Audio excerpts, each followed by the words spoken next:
as we have our first guests to kick off the day, we have an exclusive interview with Zach George, the CEO of Sundial, and Jelani Gibson, the content lead for New Jersey Cannabis Insider. I'm really excited about this chat. I think it's pertinent for a lot of things that are happening, not only in this particular market and set of markets, but to our friends in the north as well, right? So really, really excited about this. Zach, Jelani, are we ready? And as they're coming out, I want to remind you guys too that at Benzinga, the reason you're here is that we are the platform for the individual investor to meet companies and to hear it from the horse's mouth, from the executives themselves about what's happening, your chance for this access. So if you have questions, again, make sure you ask them. We will be ready for that. Zach, Jelani, come on out and take it away.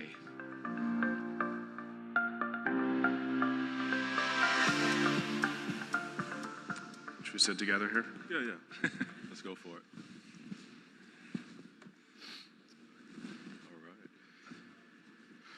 So, welcome everyone. My name is Jelani Gibson, and I am the content lead for the NJ Cannabis Insider, which is a part of NJ.com and the Star Ledger over in New Jersey. And thanks for having me, Jelani. Zach George, CEO of Sundial Growers. Glad to have everyone here. So, I heard that you've made some rather interesting acquisitions as of lately. Let's go through it. Sure. So in July, we announced the close of the acquisition of Inner Spirit, about $130 million transactions, which gave us access to what was at the time the largest retail network in Canada. We have over 100 individual locations across the country, with a third of that held in corporate locations and the balance in a franchise model. We, within the last week, just announced the acquisition or definitive agreements for an acquisition of Alcanna, which is the largest private retailer of alcohol in Canada, focused in Western Canada solely, so that would be Alberta and British Columbia. And they have a 63% interest in another public company called Nova Cannabis, which has a very disruptive discount model in the Canadian landscape with about 60 doors. So when you think about how we've transformed the business over the last 12 months, one critical component of our focus on core Canadian operations has been our expansion into retail. We are now the largest Canadian retailer, assuming the close of Alcanna, with almost 170 individual locations, which would be about 70% more than our nearest competitor. And that's against a very fragmented backdrop of approximately 2,600 locations, retail locations across Canada, including Quebec's government-owned stores. Great. And so I find the history of your company very interesting, and I know you guys just recently went through a lot of restructuring, so bring the audience in on the professional background and history you have in restructuring, and then go through how you restructured your company and the type of institutional discipline that actually took to pull it off. Sure. So my background is really in the alternative investment space. I've spent a significant amount of time focused on restructurings and turnarounds across a variety of industries, really looking to improve operational efficiencies, access to capital, and governance. Sundial was late amidst the parade of IPOs in the cannabis space, and went public in August of 2019. I was invited to join the board to assist with some of the challenges that the company had at the end of 2019. And then within 2 short months, was asked to serve as the CEO. So I've been in the seat for about 20 months now, and we've gone through a pretty dramatic restructuring. So the original premise on which Sundial was launched and built had some assumptions which really didn't hold up against the realities of the oversupplied and overly competitive and rather dysfunctional Canadian marketplace. And so we saw ourselves very long cultivation capacity. Prior leadership and management fell prey to that initiative. So we have the largest indoor modular cultivation facility in Canada at just under 500,000 square feet. And we're focused on craft growing at scale. So we have over 114 individual grow rooms with about 2,000 feet of table space each. And so that facility was not operational until 2019. And I would say that our early cultivation results were actually quite poor and not up to the standards that are required by the consumer in a market that's been really marked by potency chasing behavior at the margin. So over the last 2 years, we've really improved our cultivation results, recently averaging at harvest flower with potency around 22%, with many outcomes significantly higher. And so as I first came in, we dialed back our cultivation efforts, and we're at lows operating at about 25% of total capacity. And as we've improved operations and efficiencies, we've started to ramp that more aggressively with the aim of supplying the market with premium flower. The business had a number of other challenges as well. They were, to some extent, trying to be all things to all people. We were operating and had initiatives in 7 different countries. And we're spending quite a bit of capital. When I first came in, I think the beginning of 2020, we were burning around $15 million a month, which is just completely unsustainable. And we had a balance sheet. Our peak debt was around $250 million, with the marginal cost of that debt around 16%. So had a lot to contend with. And when I stepped in as a CEO, it was clear that we had 2 realities that we were facing. One was that if we didn't have a successful recreational business in Canada, we likely didn't have a business. And number 2, we were absolutely going to go through either an in-court or an out-of-court restructuring. So I took the job in February of 2020. By April, my board was engaged with bankruptcy counsel. By May, we had our lenders looking to move inventory away from us because they were concerned that if we filed for creditor protection that we would have difficulties moving product. And by June, had orchestrated a series of events, including a large asset sale. We owned the largest glass house in the UK at one time, which is based in Spalding outside of London. A large debt for equity swap, which really took bankruptcy off the table for the company. And a rescue financing, which at the time was ugly, but really definitively took zero off the table and enabled us to work into 2021 in terms of our operational goals. And thereafter, in the fall and into the winter, started to receive an enormous amount of social media attention. We've been blessed with a very strong retail following. There were several days in late 2020 where we were actually the highest volume traded name on NASDAQ, which was quite remarkable. And we were able to take advantage of that volume to drive a hard reset for the business model. So in 2020, we ended up exiting 6 countries, letting go over 500 employees. And over the last year, while we haven't raised any capital whatsoever in the last 4 months, we've raised almost $1.3 billion over the last year, which enabled us to retire all of our debt and refocus the business model with really 2 key pillars. We're really focused on getting things right in Canada and not diverting attention away from the challenges that exist in Canada and what a healthy industry in Canada needs to look like over the next 2-3 years. And we look at that in terms of vertical integration, which we think is the right path. There's a clear correlation in the US between SKU count at retail, permissible levels of vertical integration, and profitability. And we don't really have the same setup given regulatory restrictions in Canada, but there are some workarounds. So trying to marry high quality and efficient upstream cultivation capabilities with midstream sort of processing and manufacturing capabilities, and then view downstream retail opportunities as critical as well. And we're looking to really be a partner to the industry and not just compete with the next LP beside us, but our core view is that the ability to control a critical swath of retail infrastructure in Canada will have strategic benefits for years in the future. And then the second pillar of our model is really focused on answering the question of where have economic returns been being earned in the cannabis space.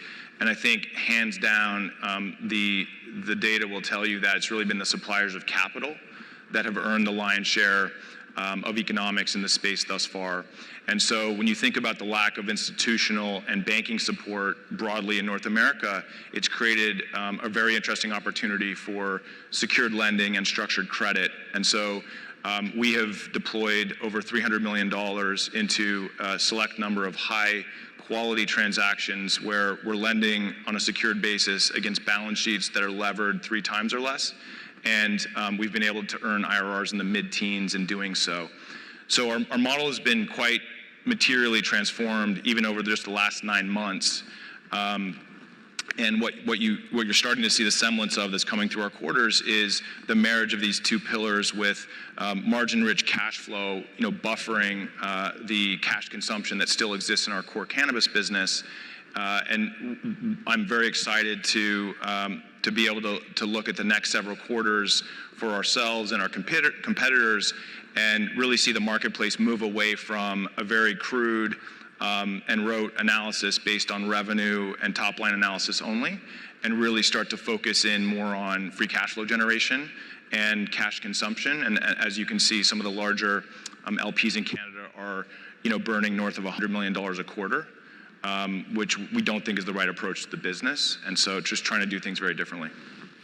Great. And so earlier you mentioned a healthy market. Let's go into what exactly does that look like? Sure. So our vantage point and our working assumption is that ultimately the Canadian cannabis industry will form some version of an oligopoly. So in Canada, whether you're selling gasoline at retail or airline tickets or financial services, almost every industry fits into some semblance of an oligopoly. So, it's unclear whether there's going to be 3, 4, 5, very strong-handed players in the industry. And certainly there will be a number of very important smaller players in the periphery. But we think over the next 2 to 3 years, quite a bit of attrition and consolidation happens in the space that brings us to that type of an industry structure. Good. And so what do you think that the American market can learn from the Canadians? Yeah, I wouldn't say learn from. I would say that the regulatory framework in Canada is quite challenging and dysfunctional. You have a country with a population that is similar to the state of California, for reference. But you have very distinct and different regulations province to province, some of which are wholly inconsistent, whether it comes down to rules around how many retail doors you can own or manage, whether you're looking at permissible levels of vertical integration. There are certain provinces where it's a requirement that you literally cannot manage retail without cultivation, others where it's strictly prohibited. So I think the inconsistencies and some of the blunders that have occurred in terms of the rollout of the regulatory framework probably provide the best lessons as states and the federal government are looking at unintended consequences and what can go wrong as you try to regulate a new industry. Well, let's go into what are some of those unintended consequences and what type of consistency would you like to see from the regulations? We're talking Canada. Yeah, Canada. Sure. So there's a host of issues that we face, and excise tax is certainly one of them. That regime is arguably not optimal, and is putting the industry in a position where there's little to no risk that they are actually corporate taxpayers because these excise taxes are so burdensome. But largely speaking, just looking to harmonize and bring consistency to regulations. You've got some product level restrictions that are nonsensical. As you're probably aware, the 10 milligram limits, in terms of packaging, which certain LPs are already figuring out workarounds to. But there needs to be some common sense reform, on that level. And then also clearly, when you think about an industry like this, you have prohibitions around various forms of inducements or relationships on an economic basis between LPs and retailers. which these relationships exist in every other industry in retail just about, but we have regulations that are quite restrictive when it comes to the cannabis space. And when you think about matters like e-commerce and how to best serve the consumer, I'm expecting that we see a wave of regulatory reform over the next 2 years that will be positive for both operators in the industry as well as the consumer. Okay. And so what exactly are you expecting or hoping for from the American market when it comes to regulation? So, look, it's a real patchwork right now. So I wouldn't say that we sit around hoping for anything with regards to the U.S. We are following it very closely. It's clearly a massive total addressable market, and there is a tremendous amount of entrepreneurship, a lack of capital, and a tremendous amount of opportunity. But I think the mistake that some people are making is the assumption that with federal legalization, somehow it's simply sort of up and away from there. You're going to see you're going to see the wrong companies get capitalized at the margin. You're going to see excess competition. You're starting to see individual states go through cycles in the industry right now. So whether it's the change in sentiment in California that's moved very rapidly over the last 90 days, or price competition in Florida that you're starting to see really bite into results. The U.S. operators will be very competitive. Capital formation is critical, but it's highly likely that some of the same mistakes we've seen in Canada will actually be made in the U.S. as well. And so take me through how exactly your company exercises responsible use of capital and what you've seen in the market in terms of irresponsible use of capital. Sure. So we really are a 2.5-year-old startup business. So until recently have been consuming capital. We are working with an asset base that was inherited, but happens to be the largest, on the cultivation side, the largest indoor modular facility in Canada. And again, we are trying to map out the characteristics of a core cannabis operation in Canada that will be a significant part and player in what we see will be a healthier industry over the next 2 to 3 years. Earlier you mentioned we're going to see some of the wrong companies get capitalized. Take us into what some of those warning signs exactly look like. Yeah, I can speak directly to Canada. I don't want to call out operators. I don't think that's appropriate, but we do see excess competition. We've got hundreds of individual licensed producers. We have companies that are paying for access to shelf space to sell products at a loss. We have, effectively the complete commoditization of product at retail, and just far too much corporate G&A in the space.